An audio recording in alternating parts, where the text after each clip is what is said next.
2024 के लोकसभा चुनावों को लेकर के चुनावी बिगुल बज चुका है। तमाम सियासी दल मैदान में आ चुके हैं और देश का जनता, देश का अवाम इन चुनावों को लेकर के क्या सोचता है, क्या उनके दिमाग में चल रहा है, किन बातों को लेकर के, किन मुद्दों को लेकर के वो मतदान करेंगे। हमारे साथ यहाँ पपिया पार्क में यहाँ पर लोग बैठे हैं, यहाँ बातचीत कर रहे हैं, चुनावी चर्चाएं चल रही हैं। इनसे बातचीत करते हैं कि किन मुद्दों को लेकर के आने वाले चुनावों में जो है यहाँ आप मतदान करेंगे और आपके जो इलाके की जो मुद्दे हैं वो क्या क्या हैं।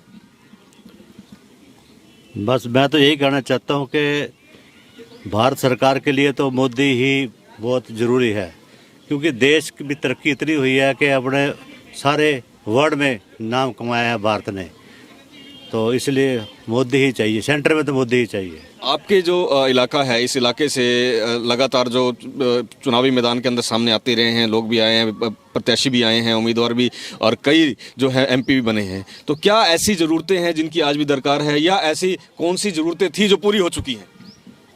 ऐसे है कि सबसे ज़्यादा ज़रूरी बात थी तो कई सालों से रेलवे स्टेशन की बात हो रही है ना, कि ट्रेन आएगी, वो आज तक कभी नहीं आई। चाहे तंवर साहब थे या शैलजा थी या कोई और था, ट्रेन आनी चाहिए थी, वो ट्रेन नहीं आई। जाकि अग्रवा इतना हिल स्टेशन बहुत किधर है, वीआईपी एरिया है, वहाँ तक आ जाए तो वहाँ से बट्टू से जुड़ सके, जा सकती है ट्रेन। बस सबसे मेन मुद्दा तो एक मेडिकल कॉलेज और एक ये ट्रेन, ये बल्कि ये जरूरी थी, वो नहीं आई अभी तक। ये मोदी ने 2-3 काम तो बढ़िया करे। धारा 370 हटाई है और राम मंदिर बनवाया है, ये तो अच्छे काम करे हैं। ये फ्री वाला सौदा है, ये गलत है। और मैं पार्क में बैठा हूँ, तो पार्क के लिए ही इस विषय पे बोल रहा हूँ भी इसका कोई सुधार नहीं कर रहा। कई लोग नेता आ रहे हैं यहाँ, आश्वासन दे के चले जाते हैं, कोई भी काम नहीं करवाता। यहाँ पानी, ये टिब्बे सूखे पड़े हैं, बेंच टूटे पड़े हैं, तो बहुत बुरा। शौचालय का गेट टूटा पड़ा है, लोग यहाँ क्रिकेट खेल रहे हैं, साइकिल अंदर आ रहे हैं, कोई माली नहीं है यहाँ पर। ये जो आप यहाँ पर जो स्थानीय मुद्दे हैं या आवाम के जो मुद्दे हैं, जैसे आमतौर पर सुना जाता है कि बेरोजगारी का मुद्दा है, कहीं भ्रष्टाचार का। देखो, बेरोजगारी का मुद्दा तो है, इसमें तो कोई शक नहीं है। क्यों, हर आदमी चाहता है सरकारी नौकरी, प्राइवेट काम करके कोई खुश नहीं है। आधा तो कुछ फ्री का ज़्यादा मिलता है। आज वैसे तो हम एक लेबर को लेने के लिए जाएं तो 500 रुपये से कम तो कोई लेबर भी नहीं आती, लेकिन काम करके कोई खुश नहीं है। सब लोगों को फ्री का खाने की आदत पड़ गई, डाल दी इन राजनीतिज्ञों ने, चाहे वो किसी भी पार्टी का है, इसमें कोई फर्क नहीं पड़ता। बीजेपी, कांग्रेस, सब एक थैली के चट्टे बट्टे हैं। अगर आपसे बात करें, हाँ, आपने मतदान करना है और मतदान करने के लिए जो ऐसे मुद्दे हैं जो आपके जहन में आ रहे हो, तो ये होंगे, पूरे होने चाहिए, क्या हो सकते हैं?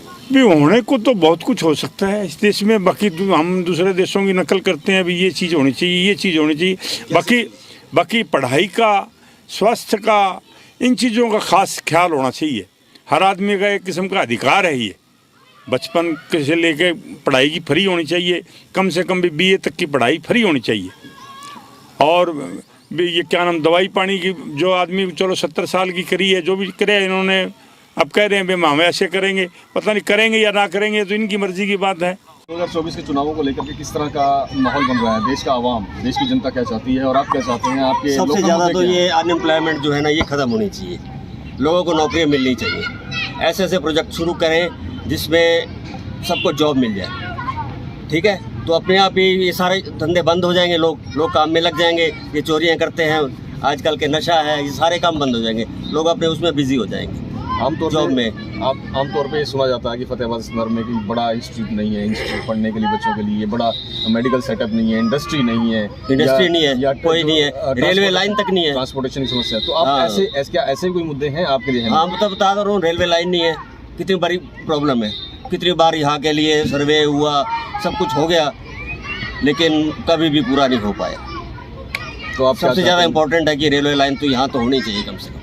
कि 2024 का चुनाव आने वाले हैं, 25 मई को हरियाणा में जो है मतदान होने वाला है। क्या मुद्दे देश के अवाम के, हमारे सिरसा लोकसभा क्षेत्र के लोगों के अवाम के होंगे?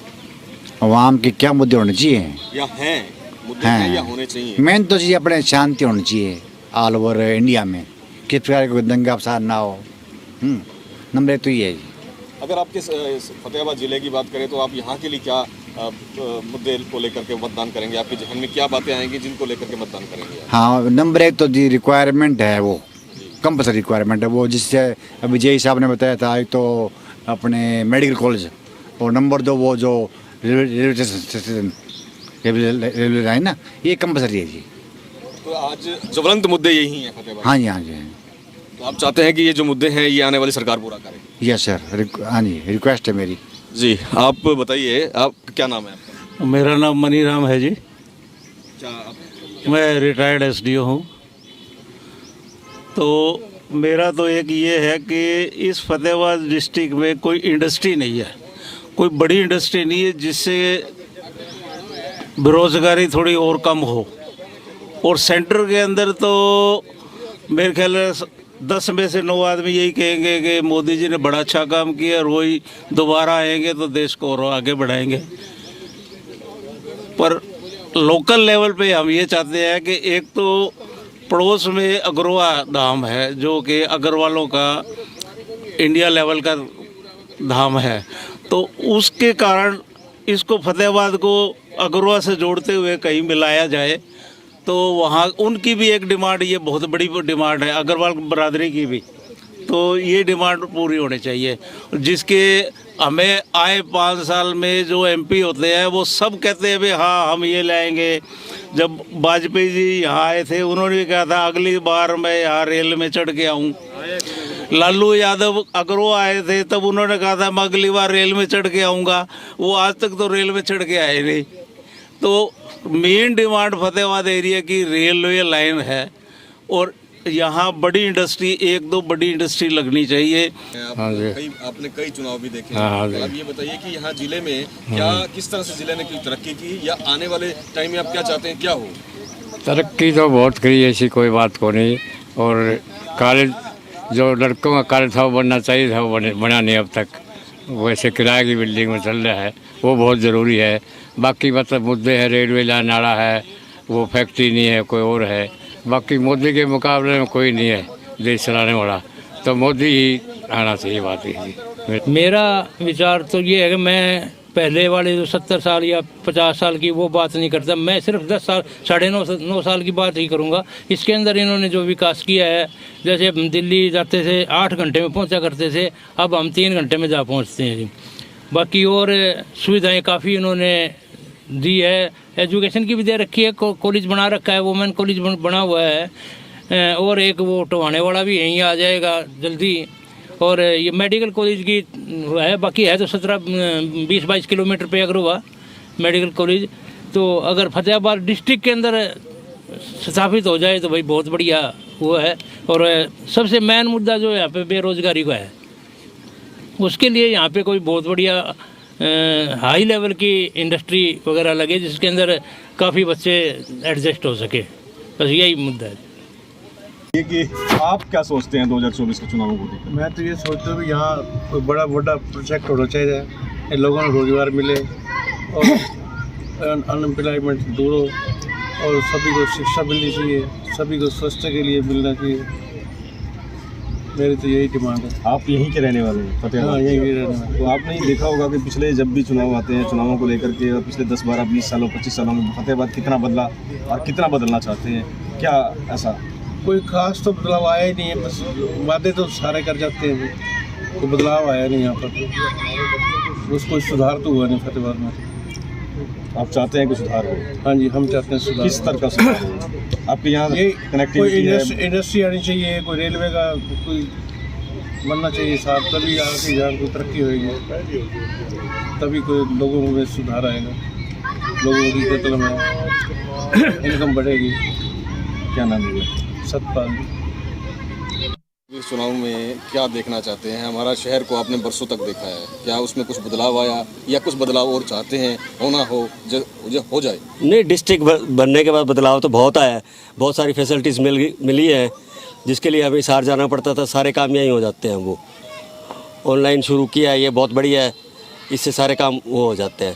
बाकी जो समस्या है हेल्थ की है, एजुकेशन की है, उनका तो बहुत बुरा हाल है। ये सरकारी अस्पताल है, इसके अंदर डॉक्टरों की 42 पोस्टें हैं, जिसमें मुश्किल से मेरे ख्याल से 13-14 डॉक्टर होंगे। ऐसे है जी, मोदी चाहिए, मोदी। तो आपके जो इलाके की पिछले 10 सालों से सत्ता में सरकार रही है, ये बात जो मास्टर जी कह रहे हैं, भाई साहब कह रहे हैं, भी ट्रेन होनी चाहिए, जो मेडिकल होना चाहिए, ये जरूरत चाहिए। बाकी मोदी गरीब आदमी ऐसे बहुत अच्छा है। मुख्य तौर पर जो चुनाव के मुद्दे होंगे वो क्या होंगे आपके जहन में, ऐसी क्या बातें हैं? उन्हें क्या, जनता के हाथ में है। जनता अगर मोदी को चाहती है तो मोदी आएगा, और चाहती है कई ऐसे लोग हैं अंदर से नहीं बोल सकते हैं, खिलाफ नहीं बोलते किसी सरकार के। ठीक है, 24 के चुनाव आने वाले हैं और चुनावों को लेकर के आम मतदाता क्या सोचता है, आप क्या सोचते हैं, आप किन मुद्दों को लेकर के वोट करने वाले हैं? हम मोदी जी के भगत हैं भाई। हम मोदी जी ने जो सबसे बड़ी बात है 70 साल से ऊपर वालों के लिए जो किया है वो बहुत अच्छा किया है, लेकिन ये बाकी का जो फ्री देना है, हर चीज़ फ्री बांटनी है, वो गलत है, उसके हम हक में नहीं है। बाकी देश की सुरक्षा के लिए मोदी जी से बढ़िया कोई आदमी नहीं। एक चीज़ बताइए कि आपके इलाके में जहाँ आप रहते हैं वहाँ के जो कुछ मुद्दे हैं, उन मुद्दों को लेकर के भी आप उनको मुद्दों को लेकर हरियाणा सरकार में कोई काम नहीं होता। ये अगर हम गवर्नमेंट के मुद्दों पे चलें तो हम वोट देने ही नहीं जाएं, लेकिन क्योंकि मोदी जी एक देश हित के लिए श्रेष्ठ है, इसलिए हम मोदी जी को वोट करने जाते। तो आपने पिछले कुछ सालों के अंदर यहाँ इलाके में बदलाव देखा हो, या आप ऐसा चाहते हैं भी ये बदलाव हमारे इलाके में होना चाहिए? नहीं, अभी सफाई बिल्कुल कहीं शहर में किसी तरह की कोई सफाई नहीं, कोई सड़कों की मरम्मत नहीं है, कोई लाइटिंग सही नहीं है। ये शहर में लोकल काम कुछ नहीं हुए, जो देश हित के काम हो रहे हैं वो जो टीवी में पता लगता, हमें वैसे तो क्या पता। सड़कें खूब बनी हैं, लेकिन नरेश कुमार। हाँ, यहाँ जनता का अब क्या मूड है, जनता क्या कहती है इस चुनावों को लेकर के, चुनाव किस कदर होंगे आने वाले वक्त बताएगा। लेकिन अभी जनता और यहाँ का जो व्यापारी वर्ग है वो सरकार से, आने वाली सरकार से क्या चाहते हैं, क्या मांग मुद्दे हैं और कैसे जो बदलाव पिछली सरकारों के दौरान हुए हैं, आगे क्या होने वाले हैं, आप बातचीत करते हैं। हमारे साथ यहाँ व्यापारी नेता हैं, इनसे बातचीत करते हैं। 2024 का चुनाव आने वाले हैं, 2024 के चुनावों के अंदर किस तरह की जो है आप मुद्दों को लेकर के जनता के जो वोट करेंगे, मतदान करेंगे, क्या मांग आपकी होने वाली है, मुद्दे क्या होने वाले हैं? 2024 में जो चुनाव होंगे उसमें हमारे व्यापारी वर्ग की खास ये निगाह रहेगी भी सरकार ने जो हमारे साथ धक्काशाही की है उसको देख के व्यापारी वर्ग वोट किएगा। हमारी एक मांग है, व्यापारी जो किसानों का और हमारा नाता सदियों से चला आ रहा है वो चला रहे। सभी को रोजी रोटी कमाने का अधिकार है। महंगाई के बारे में आप देख लो, महंगाई बहुत बुरा हाल महंगाई हुई है, बेरोजगारी है, सभी जनता के मुद्दे है, ये निगाह में है, इसी को देख के वोटिंग होगी। देखिए, ये व्यापारी नेता हैं, उनका ही कहना है कि जो मुद्दे हैं वो सरकार के सामने रखे जाएंगे। और भी हमारे साथ साथी हैं, इनसे बातचीत करते हैं। जो व्यापारी, आज का व्यापारी क्या सोचता है अगले आने वाले चुनावों को लेकर? इस सरकार ने जो हमारा जो आड़ती और जमींदार का जो धंधा है ये पोर्टल में फंसा रखा है। पोर्टल एक ऐसी चीज़ बना रखी है जबकि आड़ती ही मतलब जमींदार के साथ ऐसा रिश्ता है, परिवार जैसा रिश्ता है, लेन देन करता है बड़े आराम से। उसको जहाँ उसको किसी प्रकार की कोई तकलीफ हो तो वो अपने पैसे उस जमींदार तक पहुँचाता है, उसके सारा प्रोवाइड करता है, जितना भी है उसका घर का खर्चा लेना देना हर प्रकार से उसकी सहायता करता है। और जमींदार हमारी तरफ है, वो जो पैसा है जो किसान फसल बेच के जाता है उसी के खाते में जाता है। और जो पोर्टल में ऐसा उलझा रखा है जमींदार को और हमारे को खुद को भी, आड़ती को भी फंसा रखा है कि वो पोर्टल बंद किया जाए और आड़ती का और जमींदार का सीधा साफ सुथरा धंधा हो, तो इसमें कोई दिक्कत नहीं होनी चाहिए। सरकार का, हमारा तो ये व्यापारी वर्ग का यही इच्छा है। आज का मतदाता इस सरकार से बहुत दुखी है। सरकार ने कागज़ कार्रवाई में इतना उलझा रखा है, हर व्यापारी वर्ग, हर जिम्मेदार, हर आदमी दुखी है। और इस सरकार में महंगाई भी बहुत है, इस वजह से लोग बहुत दुखी हैं।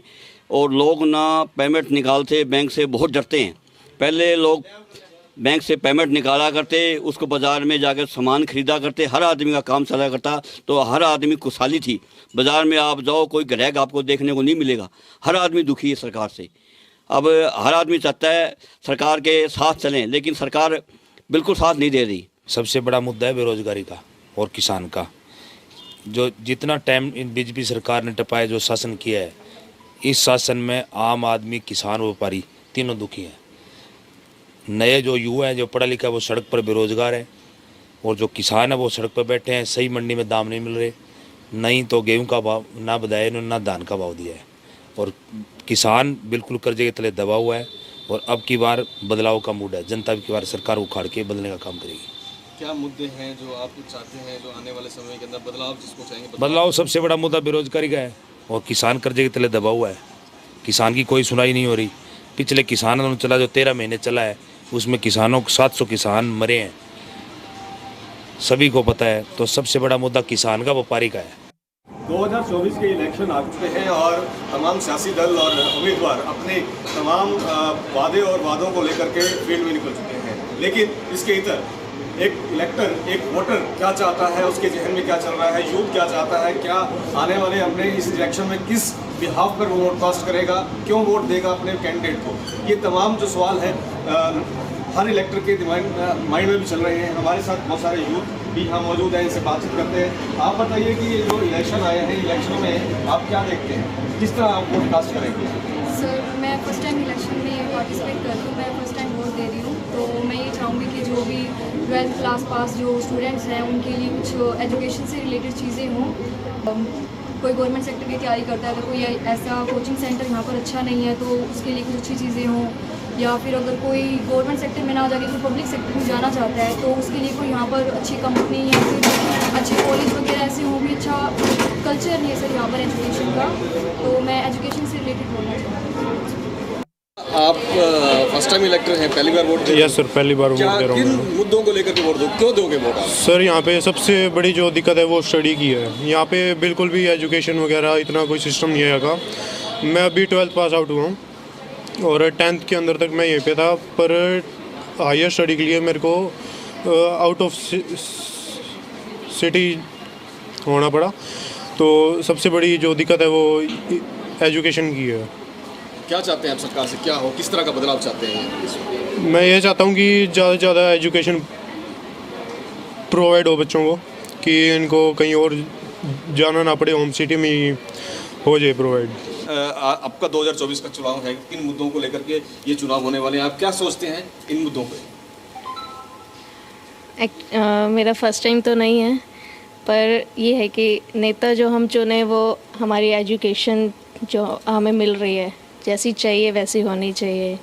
मतलब हमारा आर्थिक सामाजिक सारा विकास भी होना चाहिए। मतलब जो जो फैसिलिटीज़ हम लोग चाहते हैं सब हमें मिले। ऐसा नहीं कि हम वोट दे रहे हैं उसके बाद कोई पूछ ही नहीं रहा। जिले का देखा जाए तो यहाँ इंस्टीट्यूट कम है, यूनिवर्सिटीज़ हो गई वो नहीं है। मतलब +2 के बाद हमें बाहर जाना पड़ता है, और कुछ फैमिलीज़ ऐसी भी होती है जो बच्चों को बाहर नहीं भेज सकती। मतलब स्किल हैं बच्चे में पर वो बाहर नहीं जा पा रहा, वो चीज़ होनी चाहिए। ट्रांसपोर्ट फैसिलिटी भी प्रॉपर, मतलब इस तरह से। 2024 के लोकसभा चुनाव आने वाले हैं, देश में एक बार फिर से नई सरकार बनने वाली, कैसी सरकार चाहते हैं और क्या मुद्दों को लेकर के आप वोट करने जाएंगे? सर, मुद्दा तो हमारा यही होता है कि हमारी जो शिक्षा नीति है वो अच्छी होनी चाहिए, क्योंकि जैसे हमारा फतेहाबाद है, इसके अंदर कोई यूनिवर्सिटी वगैरह नहीं है, इसके लिए हमें बाहर जाना पड़ता है। तो कम से कम मतलब हमारे आसपास में यूनिवर्सिटी वगैरह हो। और जो फतेहाबाद है वो मतलब शिक्षा में सबसे पीछे ही है जिलों में, जितने भी ज़िले हैं। तो मतलब हमारे ज़िले के अंदर कुछ ऐसा होना चाहिए अलग से कि ये पीछे ना रहे। हाँ, यही है, बेरोज़गारी तो है ही, बहुत बेरोज़गारी है। मतलब बहुत अच्छी डिग्री वगैरह करके वे स्टूडेंट बैठे हैं, लेकिन उनको जॉब है ही नहीं। प्राइवेट वगैरह में धक्के खा रहे हैं, पर यह है कि गवर्नमेंट जॉब नहीं है, गवर्नमेंट क्या प्राइवेट भी नहीं है। तो मतलब ये होना चाहिए कि आप क्या चाहते हैं सरकार से? सरकार से हम यही चाहते हैं कि बेरोज़गारी कम हो, सबको रोज़गार मिले। आप अगर वोट करने जा रहे हैं तो आपके दिमाग में क्या चल रहा है कि क्या किस मुद्दे को लेकर वोट करेंगे? सबसे पहला मैं बेरोज़गारी को लेकर वोट करने जाएंगे। हाँ जी सर, पहली बार वोट आप फर्स्ट टाइम वोटर हैं। हाँ जी तो सर। आपके अंदर वोटिंग को लेकर के एक जिज्ञासा भी होगी, क्यूरियोसिटी होगी। हाँ जी सर, वो तो है। क्या सोचते हैं, क्या आपका एक वोट सरकार बना सकती है, बिगाड़ सकती है, और आप सरकार जो बनाना चाहेंगे उससे क्या अपेक्षाएं हैं? सर, हम यही चाहते हैं भी हर चीज़ में हमें कुछ ना कुछ मिले। जब भी हम वोट कर रहे हैं तो अब बच्चे हैं सबसे ज़्यादा विदेश जा रहे हैं, अगर वो यहीं पे हो हमारे तो विदेश जाने की ज़रूरत ही नहीं पड़ेगी। तो इसलिए हम चाहते हैं हर चीज़ जॉब वगैरह हो, स्टडी हो, सब कुछ हमें यहीं पे मिल जाए। जैसे कोई भी चीज़ है, मैं जैसे फैशन डिज़ाइनिंग कर रही हूँ, अब मेरे को MSc करनी तो कहीं ना कहीं बाहर जाना पड़ेगा। अगर वो यहीं पे हो तो फिर मेरे को जाने की बाहर ज़रूरत ही नहीं है, मैं यहीं पे कर सकती हूँ। 24 के इलेक्शन में आप किस तरह देखते हैं, क्या मांग मुद्दे और बातों को लेकर कोई इलेक्शन लगा है, क्या मुद्दे रहने वाले हैं? मैं एक हाउसवाइफ भी हूँ और एक वर्किंग वूमेन। तो मैं दोनों नज़रिए से मतलब ऐसे देखती हूँ कि जैसे मेरे बच्चे बड़े हो गए हैं, मैं उनके लिए अच्छी एजुकेशन देखना चाहती हूँ कि मेरे बच्चों को मतलब बाहर अच्छे स्टडी के लिए बाहर ना जाना पड़े। हम एक ऐसे एरिया में रहते हैं जहाँ पे एजुकेशन इतनी अच्छी नहीं है और कॉलेज भी है, वहाँ पे एजुकेशन इतनी अच्छी नहीं है। तो मेरे बच्चे हैं, उन्होंने +2 की है, उसके बाद में उनको बाहर जाना पड़ेगा अच्छी स्टडी के लिए। तो ये हाँ ये सबसे बड़ा मुद्दा है।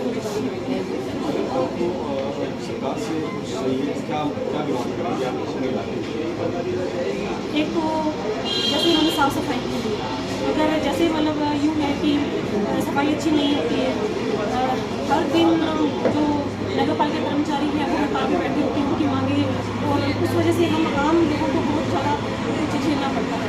वो भी जैसे ये गैस सिलेंडर है, ये भी मतलब दिन ब दिन बढ़ता ही जा रहा है, महंगाई बढ़ती जा रही है, सब्जियों के रेट बहुत ज़्यादा हो गए हैं।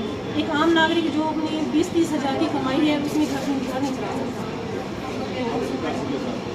हम सरकार से यही चाहते हैं कि हमें हमारी जो बुनियादी ज़रूरतें हैं हमें कम से कम उतनी हमारी पूरी होनी चाहिए। 2024 में इलेक्शन हो रहे हैं, आने वाले हैं, तो किन मुद्दों पर इलेक्शन होगा या लड़ा जाना चाहिए? सर जैसे कि हमारे फतेहाबाद में 25 साल के आराम हो चुका है कि भाई विकास फिर भी नहीं हुआ है। एक जिला बन चुका है लेकिन विकास नहीं हुआ है। एक हमारे यहाँ पे देखा जाए तो एक यूनिवर्सिटी होना ज़रूरी है, बच्चों को हायर एजुकेशन के लिए बाहर भेजना, मतलब ये है कि फिर हर एक चीज़ से पिछड़ा ही हुआ है। अब हम ये चाहते हैं कि थोड़ा कुछ चेंज हो, कुछ अच्छा हो। क्या क्या क्या मुद्दे होंगे इस पर? हम ये सोचे भी क्या मुद्दे होंगे इस बार? सर हम चाहते हैं कि साफ़ सफाई और अपॉर्चुनिटीज़, जॉब अपॉर्चुनिटीज़ नहीं हैं, और बच्चों के लिए अगर देखें तो ना ही स्पोर्ट्स की कुछ अच्छी फैसिलिटीज़ यहाँ है। तो हर मुद्दे पे काम करने की ज़रूरत है सर। जो हमारी बेसिक नीड्स हैं वो भी हमें पूरी नहीं होती हुई दिख रही है। कि जो अब 2024 का चुनाव है, इन चुनावों को लेकर के एक आम आदमी, एक आम व्यक्ति या एक युवा क्या सोचता है? जैसे कि ये घोषणा पत्र में ये आदेश निर्देश जारी करते हैं कि हम जनता के लिए ये करेंगे, हम जनता के लिए वो करेंगे, लेकिन ये घोषणा पत्र ही रहता है। इनके द्वारा कोई भी काम अच्छे से नहीं किया जाता। सिर्फ क्या है, यहाँ के रोड देखे जाए तो वो भी अच्छे नहीं हैं। एजुकेशन की बात आ जाए तो यहाँ पे कोई भी क्लासेज नहीं लगती, हमें हिसार जाना पड़ता है, सिरसा जाना पड़ता है, दिल्ली जाना पड़ता है। लेकिन फतेहाबाद के अंदर कोई भी ऐसा इंस्टीट्यूट नहीं है जहाँ पे हमें अच्छी पढ़ाई करनी है। और हर गाँव में एक लाइब्रेरी होनी है। जो एजुकेशन की बात आ जाए, अगर हम एक बुक भी खरीदने जाते हैं तो वो कम से कम 500 रुपये लगते हैं। तो हम चाहते हैं कि टैक्स पे एजुकेशन ही 2024 का इलेक्शन नज़दीक है, मई 25 को हरियाणा के अंदर पोल होने, उसको लेकर के एक यूथ क्या सोचता है, किन मुद्दों को लेकर के आप वोट पास कर जाएंगे? अगर आप यूथ चाहता है एक अच्छा समाज, उसको हर एक चीज़, हर एक वस्तु, हर एक सामान एक अफोर्डेबल रेट में मिल सके, उसे रोजगार मिल सके, उसे अवसर मिल सके, जिसकी हमारे देश में सबसे ज़्यादा कमी है। देखा जाए तो हमारा देश युवाओं का देश कहा जाता है, सबसे ज़्यादा युवा हमारे इंडिया में है। अगर उनको अवसर ही नहीं दिया जाएगा तो वो हमेशा ही गलत रास्ता पकड़ेंगे। हर साल 12वीं करके 2.5 लाख बच्चे पास होकर निकलते हैं। अगर उनको सही से अवसर दिया जाए, स्कूल्स दिए जाए, यूनिवर्सिटी दी जाए, कॉलेजेस दिए जाए और कोचिंग सेंटर्स प्रोवाइड किए जाएँ तो वो एक सशक्त समाज बना सकते हैं। पर इन सुविधाओं की देखा जाए तो कमी है। जो बच्चे हैं वो पास होकर निकलते हैं, फिर गलत राह चूज़ करते हैं, फिर वो नशे की तरफ बढ़ जाते हैं, जो कि एक बहुत गलत अंदेशा जा रहा है। पिछले 4 साल से हरियाणा में देखा जाए तो कोई भी भर्ती कंप्लीट नहीं हुई है। हर एक भर्ती के एग्ज़ाम्स होते हैं, रिजल्ट लटक जाते हैं। देखा जाए तो एक CET का एग्ज़ाम जो पिछले 4 साल से अभी तक भी कंप्लीट नहीं हुआ है, उसकी भर्तियाँ अभी तक भी कोर्ट में चल रही हैं। बच्चों के पास हमेशा इंतज़ार आता है उस चीज़ को लेकर, रोज़गार नहीं आता है। 1 करोड़ रोज़गार देने का फैसला था मोदी जी का 2014 में, जब वो आए थे उन्होंने कहा था 1 करोड़ रोज़गार दिए जाएंगे, जो कि अभी तक भी पूरा नहीं किया गया है। बच्चों के हिस्से हमेशा इंतज़ार आया है। अभी भी 23 अप्रैल की कोर्ट की डेट थी CET को लेकर, जो कि अभी तक उसमें कोई भी हल नहीं निकला है। बच्चे अपना मतलब संघर्ष लेकर फिर जाएगा। रोज़गार के अवसर मैं तो यही चाहूँगा कि सबसे पहला रोज़गार की प्रोवाइड करें, जिससे व्यक्ति सही दिशा में चल सके, सही जगह चल सके। अगर व्यक्ति फ्री रहेगा तो वो गलत जगह ही जाएगा। तो ये थे यूथ जो 2024 के इलेक्शन में क्या सोचता है, उन्होंने अपनी बातें रखी है। मुख्य तौर पर जो बात निकल के सामने आई है वो यही है कि यूथ चाहता है एजुकेशन, यूथ चाहता है रोजगार।